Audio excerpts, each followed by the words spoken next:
Nós estamos numa série fenomenal, iniciando hoje essa série intitulada Raízes. Por que Raízes? Porque nossa fé é que você vai em Cristo Jesus ter profundas raízes em Deus. Profundas raízes. Ao ponto, já viu uma árvore quando ela tem raízes profundas? Pode vir a tempestade que for, nada vai derrubar aquela árvore.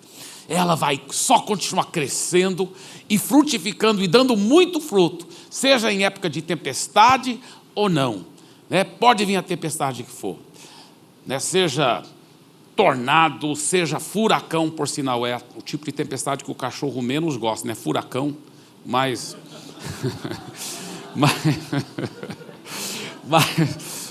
mas Deus quer te dar essas raízes profundas, amém? E um dos textos principais dessa série, esse aqui, olha, Salmo 92, 12 a 15, que diz: o justo florescerá como a palmeira, crescerá como cedro no Líbano, plantados na casa do Senhor. Isso é um dos segredos. Aliás, já estou te dando um pequeno spoiler para domingo que vem, final de semana que vem, sábado, domingo e segunda, eu vou estar aprofundando nisso aí, olha, plantados na casa do Senhor.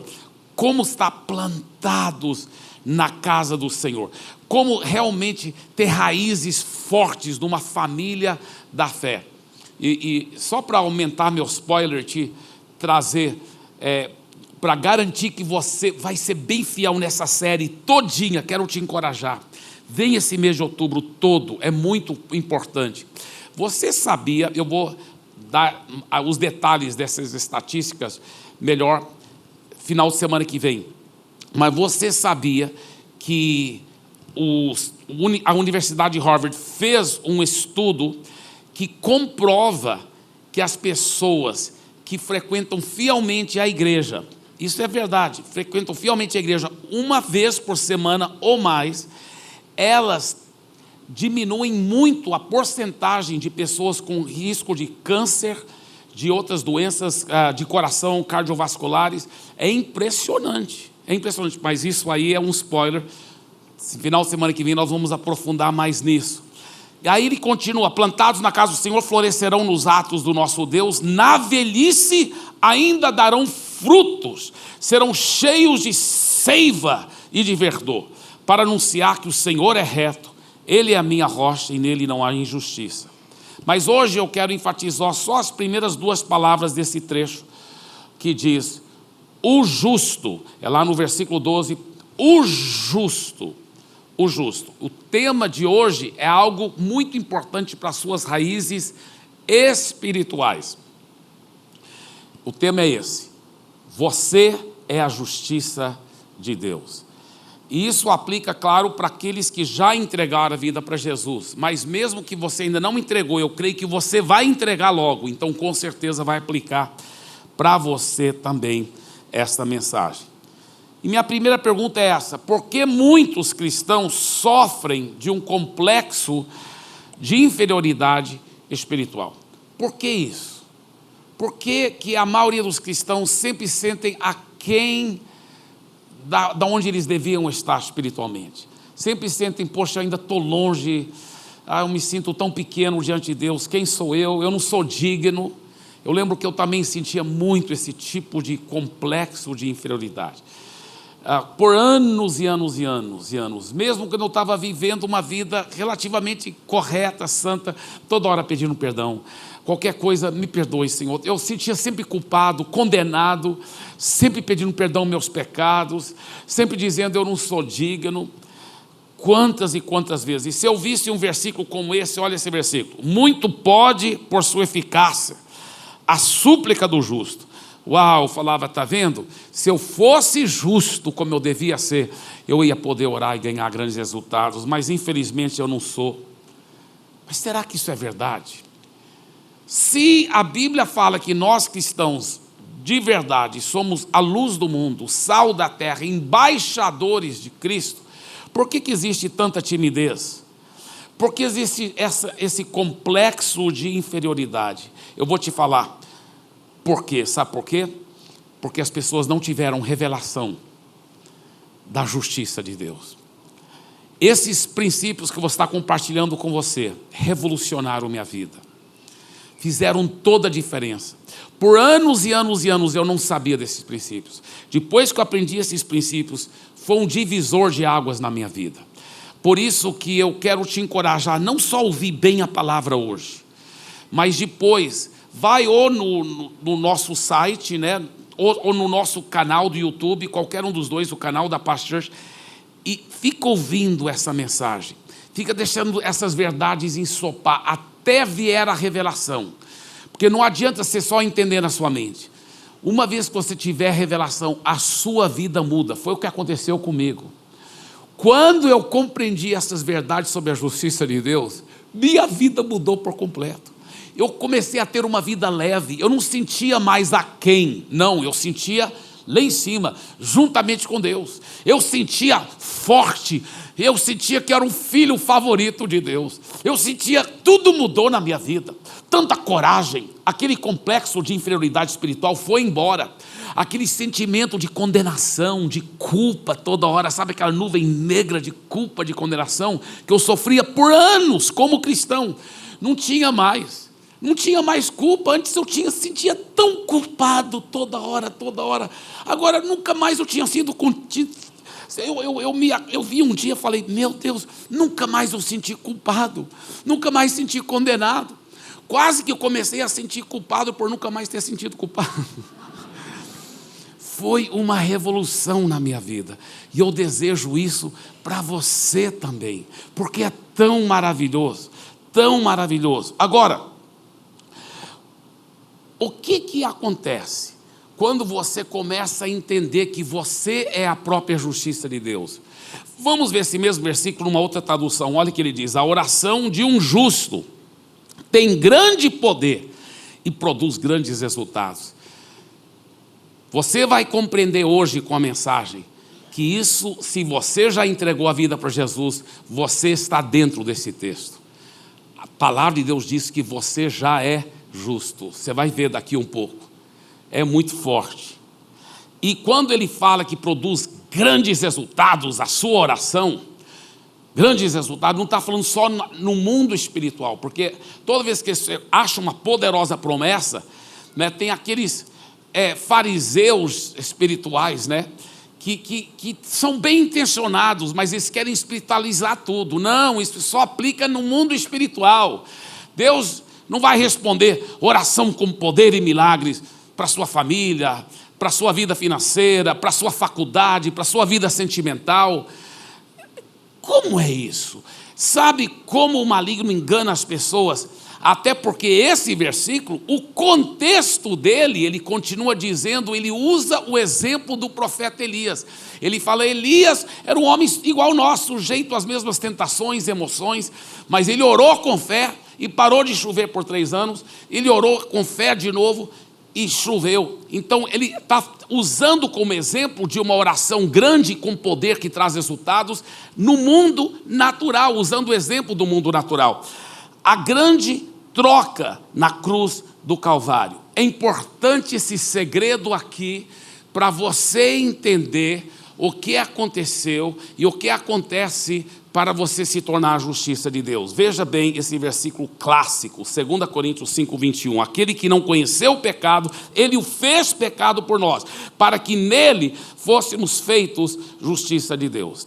O que esse versículo está dizendo é que quando Jesus morreu na cruz, ele não somente tomou seus pecados, ele se tornou o próprio pecado por você. A Bíblia fala que quando Moisés levantou aquela serpente de bronze no deserto, era símbolo de Jesus. Todas as pessoas que tinham sido mordidas pelas serpentes estavam morrendo, mas quando elas olhavam para aquela serpente de bronze, elas ficavam curadas. A serpente simboliza o pecado, que leva as pessoas para a perdição eterna. Mas ao olhar para Jesus, elas são curadas e libertas do pecado. E elas têm a salvação. Mas por que Moisés levantou uma serpente de bronze e não uma ovelha de bronze? Já pensou nisso? Foi porque Jesus, ao morrer na cruz, ele se tornou o próprio pecado. E olha a grande troca. Ele se tornou o próprio pecado para que nele você se tornasse a própria justiça de Deus. Isso é muito forte. Quando você entrega, isso só acontece para quem já entregou a vida para Jesus. A Bíblia fala que quando você entrega a sua vida a Jesus, recebe Ele como Senhor da sua vida, diante de Deus, diante dos homens, você vira as costas para o mundo, para o pecado, para o diabo, e você fala, de hoje em diante, eu entrego minha vida totalmente a Jesus. Pela fé você se apropria, e você se torna, não pelos seus méritos, mas pelos méritos daquilo que Ele fez na cruz, você se torna a própria justiça de Deus. Alguém me perguntou, mas pastor Eibe, o que significa realmente justiça de Deus? Uma forma bem fácil de entender, significa a perfeição de Deus. Não pelos seus méritos, não porque você fez algo para merecer isso, mas pelos méritos daquilo que Jesus fez na cruz, você se torna a própria perfeição de Deus, a própria justiça de Deus no mundo espiritual. Jogue os ombros para trás e erga bem a sua cabeça. E se você já nasceu de novo, diga, eu me tornei a justiça de Deus. Uau! Você está tendo revelação do que você está dizendo? Quando você começa a entender que você é justiça de Deus, você começa a orar com coragem, com autoridade. Eu não era pastor ainda quando essa revelação veio, mas fazia filas para as pessoas receber oração. Sabe por quê? Porque uma vez que você sabe que você é justiça de Deus, a razão que Deus responde minhas orações não é porque eu sou pastor, é porque eu sei que eu sou a própria justiça de Deus. Eu tive essa revelação. Então, quando eu oro, eu sei que eu vou ganhar resultados, porque afinal de contas sou a justiça de Deus. Uau, já pensou nisso? Erga bem a sua cabeça de novo, falo, eu sou a justiça de Deus. Agora, você vai olhar para a pessoa ao seu lado e vai fazer desse jeito. Se fosse eu, por exemplo, eu ia falar, prazer conhecê-lo, eu sou o Eibe Justo. Então, fala isso para o seu vizinho, tá certo? Se for Roberto, é Roberto Justus, tá?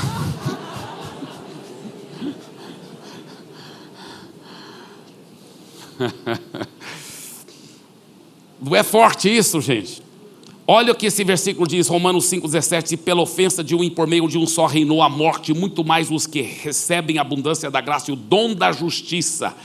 Olha só, dom quer dizer presente, você recebeu o presente da justiça de Deus, reinarão em vida. No grego essa palavra quer dizer, vai reinar verdadeiramente como reis, em vida, por meio de um só saber, Jesus Cristo. Isso tem tudo a ver com eclesia. Eclesia é o nome grego para a palavra igreja. Escreve-se eclésia, mas pronuncia-se eclesia. Jesus disse, eu edificarei minha eclesia e as portas do inferno não prevalecerão contra ela. Quando ele usou essa expressão eclesia, ele não explicou o que era. Sabe por quê? Porque todo mundo já sabia o que era uma eclesia. Sabe o que é uma eclesia? É um ministério ou a equipe de liderança de um rei. Quando o novo rei tomava posse do trono, ele chamava para fora da multidão, vamos supor, um engenheiro, para compor seu ministério. Então você vai ser o ministro da infraestrutura, um professor, você vai ser o ministro da educação. Essas pessoas que compunham o seu ministério iam reinar juntamente com ele. E esse ministério aqui do rei chamava-se eclesia. É isso que chamava-se eclesia, quer dizer, os chamados para fora da multidão para reinar com Jesus. Se você já nasceu de novo, você faz parte da eclesia para reinar, porque você é a própria justiça de Deus.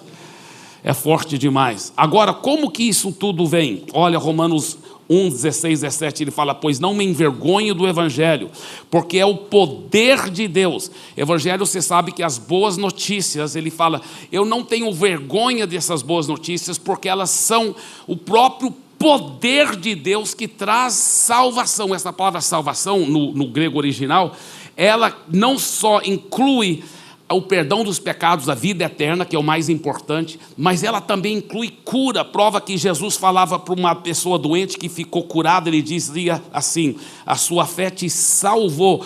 Por quê? Porque a salvação inclui cura, inclui proteção, inclui bem-estar. Existe uma palavra que eu inventei em português para poder descrever melhor o que é essa palavra salvação no grego. É a completação, te deixar curado, salvo, transformado, indo para o céu, protegido, abençoado, próspero.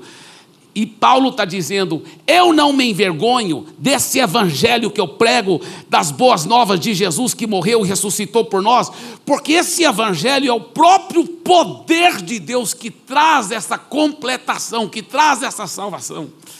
Agora, é interessante quantas vezes nós temos tido vergonha, não é mesmo?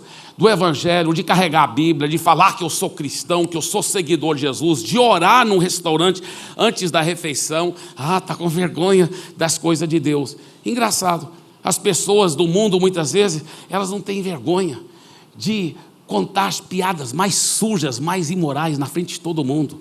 Elas não têm vergonha de dançar nu no carnaval, não têm vergonha de cometer as maiores imoralidades e traições na televisão, na frente de todo mundo. Não tem vergonha. E nós vamos ter vergonha da única solução da humanidade, a única solução que vai trazer salvação, o perdão dos pecados, a transformação das famílias. Não, eu não me envergonho do evangelho, porque o evangelho é o poder de Deus para trazer essa salvação para todos. O evangelho é esse poder. O evangelho é esse poder. E como que esse poder do evangelho vem sobre nós? Olha só o que ele disse: para todo aquele que crê. Se você crê nesse evangelho, ele vai ter esse poder para transformar a sua vida. Mas você tem que crer no poder desse evangelho. Agora, por que o evangelho tem tanto poder quando você crê nele? Aí ele explica no próximo versículo. Olha o que ele diz: visto que, ou seja, a razão que o evangelho tem tanto poder é porque a justiça de Deus se revela no evangelho.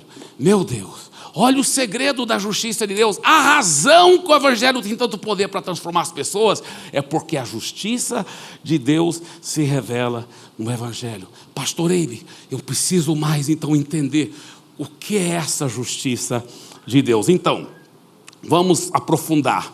Consciência de pecados versus consciência de justiça. Muitos cristãos ainda estão vivendo sob uma nuvem negra de consciência de pecados. Ficam só pensando em pecado. Hebreus 10, 1-4 diz: ora, visto que a lei tem sombra dos bens vindouros, não a imagem real das coisas, nunca jamais pode tornar perfeitos os ofertantes com os mesmos sacrifícios que ano após ano perpetuamente eles oferecem. De outra sorte, não teriam cessado de ser oferecidos, porquanto os que prestam culto, tendo sido purificados uma vez por todas, não mais teriam consciência de pecados. Entretanto, nesses sacrifícios faz-se recordação de pecados todos os anos, porque é impossível que o sangue de touros e de bodes remova pecados.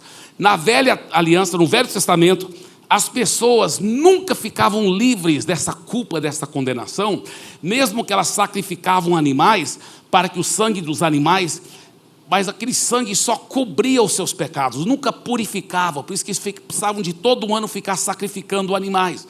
Mas aquela ovelha sacrificada, ela era símbolo de Cristo que viria depois. Aí é diferente, porque nós estamos na nova aliança. Olha o que ele continua dizendo no versículo 12 em diante: Jesus, porém, tendo oferecido para sempre um único sacrifício pelos pecados, assentou-se à destra de Deus, aguardando daí em diante até que os seus inimigos sejam postos por estrado dos seus pés. Porque com uma única oferta aperfeiçoou para sempre quantos estão sendo santificados. Então, em vez de ter a consciência de pecado, agora a pessoa tem a consciência de justiça, de que ela é a própria justiça de Deus. Nós vemos um versículo muito conhecido na Bíblia. Os que cresceram no mundo cristão já ouviram muitas vezes esse versículo.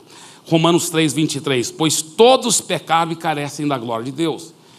E esse versículo está falando essa realidade que sempre ela tem sido usada para descrever o qual é todo ser humano pecou e pelos seus próprios méritos ele jamais vai poder ter contato com Deus. Ele carece da glória de Deus.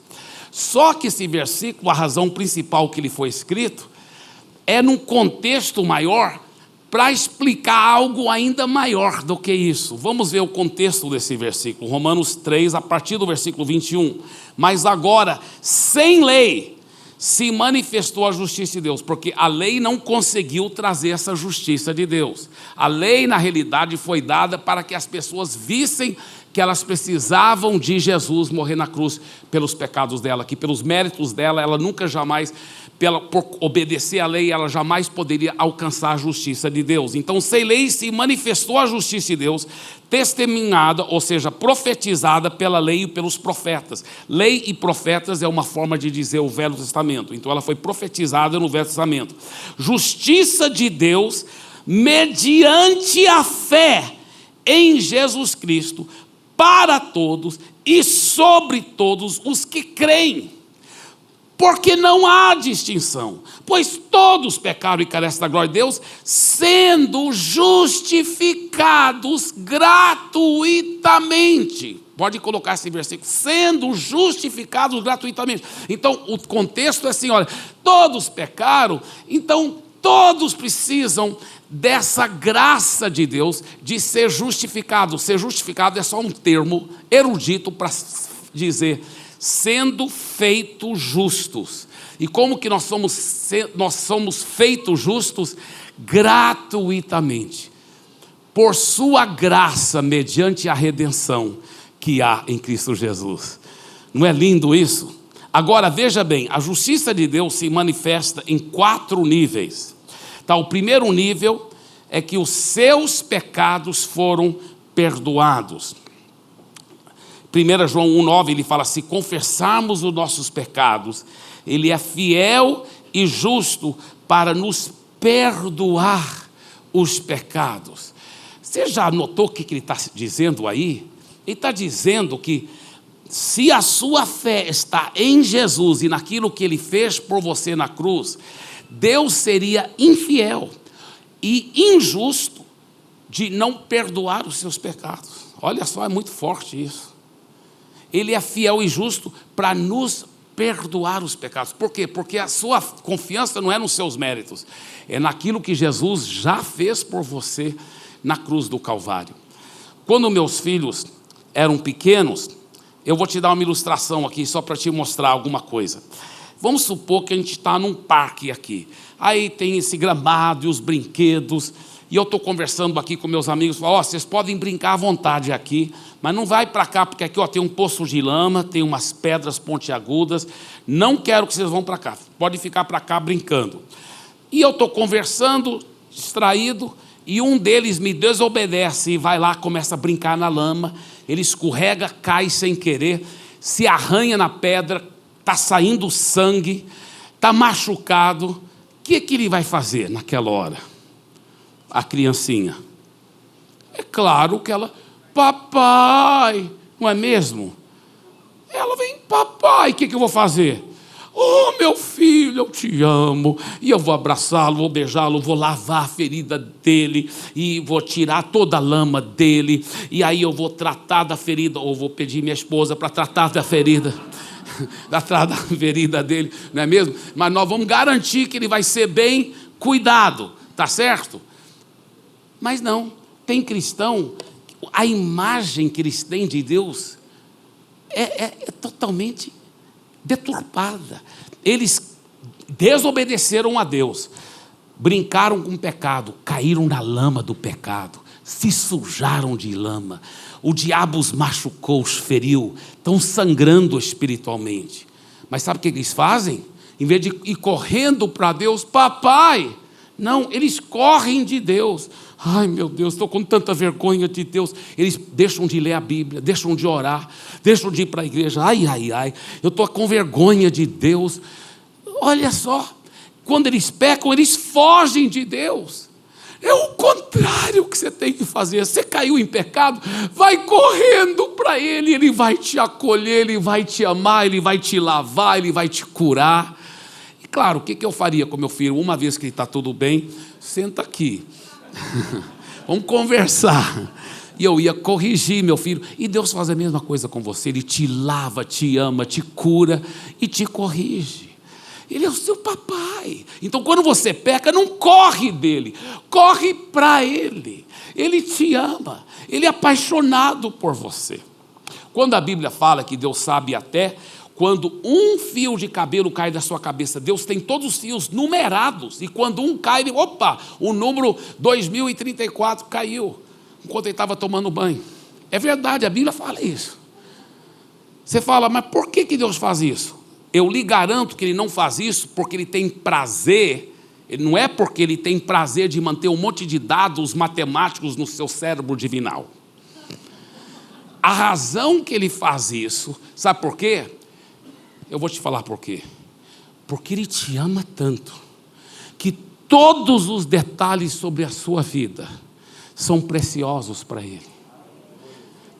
Ele te ama mais do que você pode imaginar. Se você soubesse o tanto que o Papai do céu te ama, você ia crescer em coragem e ousadia. Ele te ama demais. Ele nos ama tanto mais do que nós amamos nossos filhos. E eu sei que eu amo demais meus filhos. Eu lembro quando eles eram pequenos, às vezes a gente estava na cama grande lá, né, eu e a minha esposa com os 3, assistindo algum filme de criança, talvez filme da Disney, que hoje não sei nem se eu aconselho mais, mas estão assistindo aquele filme lá e de repente todos os 3 dormiram. Aí vamos levá-los cada um para a sua caminha. Quantas vezes isso aconteceu? Eu e a Andréia, a gente coloca aí, ele está dormindo, né? Mas a gente ficou, olha o narizinho dele, olha essa pintinha tão bonitinha. E a gente ficava lá. Se nós somos assim, imagina o Papai do céu com você. Todos os detalhes sobre você são preciosos. Ele te ama. Você é precioso para ele. Ele te ama tanto. Já pensou de uma coisa? Se Deus exige de nós que nós perdoemos até 70 vezes 7, 490 vezes, a mesma pessoa pelo mesmo pecado no mesmo dia, quanto mais disposto Ele está para ficar te perdoando, te dando novas chances, te amando, acreditando em você. Se Ele exige de nós, você não acha que Ele vai querer ficar fazendo isso, ficar te perdoando, ficar te amando, ficar te dando novas chances? Segundo nível da justiça de Deus, seus pecados foram esquecidos. Quando Deus perdoa, Ele não só perdoa, Ele esquece, Ele tem esse poder sobrenatural de escolher a dar uma santa amnésia nele. Hebreus 8,12 diz, pois para com as suas iniquidades usarei de misericórdia, e dos seus pecados jamais me lembrarei. Isso não é força de expressão, isso não é exagero. Ele está falando, eu garanto que eu não vou lembrar mais. Eu perdoei e esqueci mesmo. Eu tenho um precioso amigo meu, eu tenho o privilégio de mentoreá-lo, de discipulá-lo. Ele é pastor de uma grande igreja lá em Belo Horizonte, e ele me contou uma história impressionante. Ele falou que o irmão dele era um novo convertido. O irmão dele havia saído de uma vida bem errada, de imoralidade, de drogas, mas agora estava transformado, era um cara de Deus, apesar de ser novinho convertido. Começou a namorar uma jovem da igreja também, uma pessoa apaixonada por Jesus também, mas eles acabaram caindo em pecado, porque a Bíblia fala que qualquer sexo fora do santo matrimônio é pecado, é errado. E ele sentiu culpado, sentiu tão condenado. Claro que ele pediu perdão a Deus, mas ele continuou se sentindo tão condenado, tão culpado. E o maligno aproveita esses momentos para jogar tanta mentira na cabeça da pessoa, né? Você não dá conta de ser cristão, melhor você abandonar tudo. E ele já estava pensando mesmo em voltar para a lama, voltar para aquela vida velha. O diabo, mas ele tentando lutar contra aquilo, aquela confusão na mente dele, ele acabou indo para uma reunião que estava tendo numa casa, tipo um life group. E lá naquela reunião, tinha um homem de Deus que estava liberando palavras proféticas, igual o pastor Arão aqui da nossa igreja faz, liberando algumas palavras proféticas. E ele estava tão já desacreditando de tudo, que ele, nem sei se isso é verdade, ele, sabe, tudo cínico, tudo crítico. E ele fez uma oração só dentro dele e falou assim: Deus, se isso for verdade, revela meu pecado para esse cara aí. E o homem de Deus ficou falando aqui com essas pessoas. De repente ele vira para ele e fala assim: meu amigo, eu tenho uma palavra de Deus para você. Ele gelou e pensou: meu Deus, por que eu fui fazer aquela oração? Aí, isso, sabe o que ele falou? Aquele homem de Deus falou assim para ele, falou: olha, antes de eu te dar a palavra que Deus me deu para te dar, eu vou te contar uma história. E é uma história verdadeira. Algum tempo atrás, no interior, tinha um pastor de uma pequena igreja, onde tinha uma senhora analfabeta, muito simplesinha. Essa senhora chegava para o pastor e falava assim: pastor, Jesus apareceu para mim, lá na minha casa. Ele entrou no meu quarto, sentou na cama e conversou comigo. O pastor, uau, sentou e conversou com ela. O que ele disse e tal. Mas passava-se alguns meses, a mesma senhora falava: pastor, Jesus apareceu de novo. Ele começou a pensar: será que isso é verdade? Né? Depois de uns 2 anos, quando ela veio pela 3ª vez, o pastor já não estava acreditando. Como que Jesus fica aparecendo para ela, né? E não aparece para mim? Então, o pastor já não estava acreditando. Então ele falou assim para ela: irmã, seguinte, próxima vez que Jesus aparecer para você, você faz uma pergunta para ele? Faço. Tá, então a pergunta que você vai fazer é o seguinte: pergunta para ele qual foi o pecado que eu cometi quando eu estava no seminário. Ela falou: tá, tudo bem, posso perguntar sim. Aí ele pensou: ela nunca mais vai dizer que Jesus apareceu para ela. Passou-se alguns meses, e lá vem ela de novo: pastor, Jesus apareceu de novo para mim. Ele falou, aí agora é ele que gelou, né? Ele falou: ah, é, irmão? Senta aqui, o que foi? Que ele falou: ah, ele conversou comigo, entrou no meu quarto. Sim, mas você fez a pergunta para ele sobre qual foi o pecado que eu fiz quando eu estava no seminário? Ela falou: eu fiz. Ele falou: e o que ele disse? Ela falou: bem, eu fiz assim, eu falei: Jesus, o pastor está querendo saber, ele queria que o senhor respondesse qual era o pecado que ele fez quando ele estava no seminário. Aí Jesus respondeu para mim assim, pastor. Jesus disse assim: eu não lembro. Os seus pecados jamais lembrarei.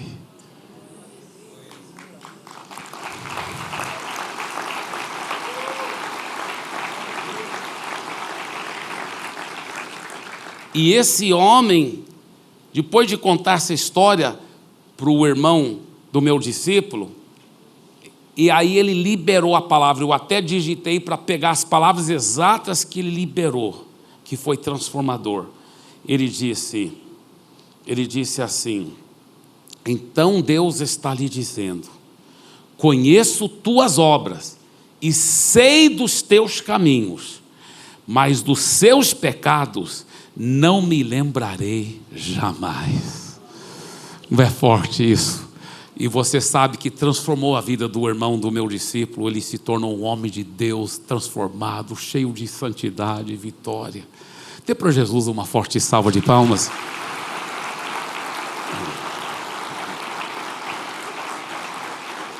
Alguém disse que Jesus pega seus pecados e esquece, porque você já colocou debaixo do sangue de Jesus, e que é para você também esquecer, não deixar o diabo ficar te condenando, te acusando, amém? Isso é tão importante. A Bíblia fala que ele coloca os pecados no mais profundo mar, e uma pessoa acrescentou que ele coloca uma placa lá: proibido pescar. Aleluia. Terceiro nível da justiça de Deus: seus pecados foram purificados. Diga: meus pecados foram purificados. Isso é um nível mais profundo ainda. Olha a profecia de Isaías acerca da nova aliança: eu mesmo sou o que apago as tuas transgressões, apago as tuas transgressões, por amor de mim, e dos teus pecados não me lembro. Eu gosto dessa ilustração que Deus me deu algum tempo atrás. A ilustração é essa. Vamos só supor, para você entender melhor essas dimensões da justiça de Deus, vamos supor que tivesse um quadro branco enorme aqui, enorme, maior do que essa tela, e todos os seus pecados estavam escritos nesse quadro. E Deus te perdoou. Ele vai olhar para o quadro e falou: sei que você pecou, mas você está perdoado. Isso é o primeiro nível, está perdoado. Segundo nível, ele pega um lençol branco bem grande e coloca em cima do quadro, na frente do quadro. E aí ele fala: você não só está perdoado, quando eu olho para você, eu nem lembro mais dos seus pecados, eu só vejo esse lençol branco. Você está perdoado. E eu nem lembro, está esquecido também seus pecados. Esse terceiro nível, ele tira o lençol branco e apaga, como se nunca existisse antes na história. Ele apaga os seus pecados, ele purifica você de todos os pecados. 1 João 1,9, ele fala: se confessarmos os nossos pecados, ele é fiel e justo para nos perdoar os pecados e, diga e não é só perdoar, e nos purificar. Mas não é só purificar, olha, purificar de toda injustiça. Então, se ele te purifica de toda injustiça, só permanece o quê? Justiça. Só justiça. Uau! Eu sou a justiça de Deus. Aí talvez você diz: sim, pastor, mas e os pecados que eu cometo até sem saber? Nem dá jeito de eu pedir perdão para Deus, porque nem sei do pecado que eu cometi. Porque a gente peca por omissão sem saber que a gente pecou. E aí? Olha a boa notícia, 1 João 1,7. Ele diz: se porém andarmos na luz. Então não caia naquela heresia de alguns cristãos que já foram para outro exagero, que fala: não, está lavado pelo sangue de Jesus, então você fica pecando o tanto que você quiser. Não, a Bíblia não fala isso. A Bíblia põe um se aí bem forte. Se você continua seguindo Jesus, se está andando na luz, você continua seguindo Jesus, olha que ele promete: se você faz isso, o sangue de Jesus, seu Filho, nos purifica. Veja bem, não é só nos purificou quando nós convertemos, não está no passado, o verbo está no presente, nos purifica agora, quer dizer que te mantém perfeito 24 horas por dia. Eu uso a ilustração do limpador de para-brisa, né? Caiu a chuva, assim também na sua vida, você está andando na luz, a Bíblia fala: qualquer pecado que cair lá, o sangue te mantém, a própria justiça de Deus te mantém super purificado na presença dele. Yes, dê para ele uma forte salva de palmas. Uau! Hebreus 10,14, porque com uma única oferta aperfeiçoou para sempre quantos estão sendo santificados. Isso é uma história verdadeira. Um homem de Deus contou essa história. Ele falou que Jesus apareceu fisicamente para ele. Quando ele viu Jesus, ele era tão grande, tão lindo. Ele falou que ele olhou para dentro dos olhos de Jesus, pareciam poços profundos de amor. Ele disse que ele se sentiu desse tamanho, tão indigno. Ele caiu aos pés de Jesus e falou: eu não sou digno de olhar no teu rosto, eu não sou digno. E aquela voz que ele imaginava que seria tão suave, veio como um trovão e falou assim: levanta-te, levanta-te. Ele levantou tremendo, e Jesus olhou para ele e falou assim: meu filho, nunca chames de indigno aquele pelo qual eu derramei o meu próprio sangue para tornar digno. É forte. Você sabia que toda vez que você fala: eu não sou digno, eu estou sentindo, oh Deus, quem sou eu? Parece espiritualidade, mas não é. Isso é humildade falsa, e isso é uma mentira do maligno enganando você, porque você, ao falar que você não é digno, você está dizendo que o sangue de Jesus não tem tanto poder para te tornar digno. Você está desvalorizando o sangue de Jesus. Por isso eu quero que você diga assim: pelos méritos do sangue de Jesus, eu sou digno. Já pensou numa coisa dessa? Diga: eu sou digno. Eu sou a justiça dele. Então todas as coisas boas que tem no céu são para mim. Porque eu sou a justiça de Deus. Eu sou a própria justiça dele. E ele é o dono de tudo lá. Então tudo é meu. Amém? Você é herdeiro, co-herdeiro. Aleluia, você é digno. Diga mais uma vez, eu sou digno de todas as coisas boas que o céu tem para oferecer. Porque eu sou a própria justiça do dono do céu. É muito forte, é muito lindo. Isso é muito, muito lindo. O quarto nível da justiça de Deus. Esse quarto nível é muito profundo, eu não vou ter tempo para aprofundar. Na realidade, só ele daria uma série completa. Ele é tão sublime, tão precioso, porque a Bíblia, o Novo Testamento foi escrito no grego, mas as palavras têm raízes no hebraico, porque os autores muitas vezes eram hebreus que escreveram o Novo Testamento. Então, quando você aprofunda no hebraico, eu lembro quando eu estudei mais grego na minha vida, mas eu também na faculdade teológica estudei um pouco o hebraico, e quando eu estudei no hebraico que eu descobri esse quarto nível, porque o hebraico demonstra e mostra que existe algo ainda mais profundo quando se refere à justiça de Deus. É a substituição. O quarto nível é isso. Sua natureza pecaminosa foi substituída pela justiça de Deus. Nosso versículo, aquele que não conheceu o pecado, ele fez pecado por nós para que nele fôssemos feitos a própria justiça de Deus. Pegando a ilustração do quadro, é como agora o quadro está tudo apagado, está tudo branquinho. Mas agora ele não fala, não deixa lá só branquinho. Ele coloca no quadro a própria justiça dele. É como se você tivesse plantado as sementes corretas, feito tudo certo. Você agora é a própria justiça dele. E ele escreve no quadro, você é a justiça de Deus. Eu nunca vou esquecer um empresário lá em Brasília. Hoje ele é um mega empresário lá. E ele ainda estava começando. Ele falou que essa mensagem, você é a justiça de Deus, mudou a vida dele por completo. Ele ficou ouvindo, ao ponto que ele colocou uma placa lá perto da cama dele, para toda manhã, quando ele levantava, a primeira coisa que ele via, você é a justiça de Deus. A vida dele mudou, porque ele começou a apropriar e tomar posse. Hoje ele e a esposa têm um ministério muito grande para casais. Eles trabalham e são usados por Deus, além de ele ser um mega empresário, muito abençoado nos seus negócios. Por quê? Porque ele sabe que ele é digno, não pelos seus méritos, mas pelos méritos do sangue de Jesus. E eu termino com essa história que eu amo contar. É uma história, dizem, de um jovem que morava numa cidadezinha e ele se rebelou contra os pais, fez tantas coisas horríveis naquela cidade, envergonhou os pais. Aquele jovem foi horrível, rebelde, desobediente, fugiu, mas os pais ficaram envergonhados, arrasados com as coisas horríveis que ele fez naquela cidade.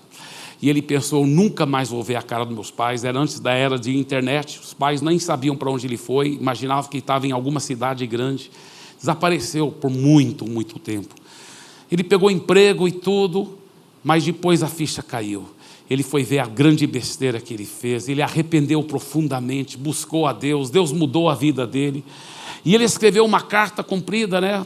Pelo correio, demorava muito para chegar, mas a carta ele escreveu pedindo muito, muito perdão, arrependendo por completo, pedindo perdão dos seus pais e dizendo, papai e mamãe, eu gostaria de voltar para casa, eu gostaria de ser o filho de vocês de novo.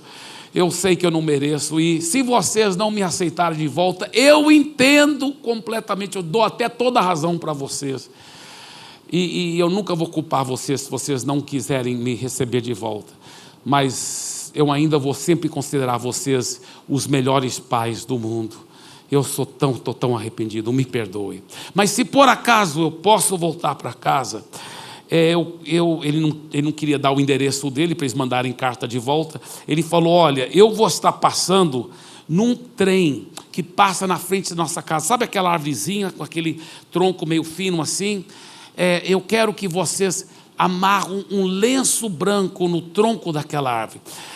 Ele falou o dia que ele ia passar no trem, ele falou, vou olhar da janela do trem, se eu ver um lenço branco amarrado naquela árvore, aí eu vou saber que vocês me recebem de volta como seu filho, porque eu quero tanto voltar para casa.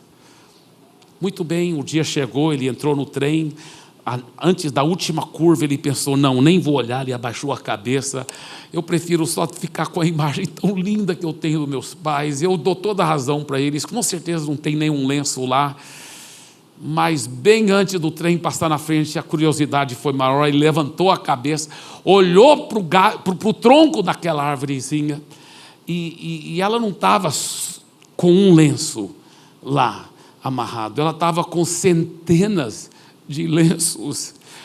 O tronco estava cheio de lenços brancos, o tronco estava todo branco de tantos lenços, cada galho tinha um lenço, todas as outras árvores tinham lenço, todos os postes, e o pai e a mãe dele estavam na frente da árvore, cada um com um lenço na mão, gritando, filho, volta para casa, volta para casa. Esse é o papai do céu, esse é o amor tão grande que ele tem por você.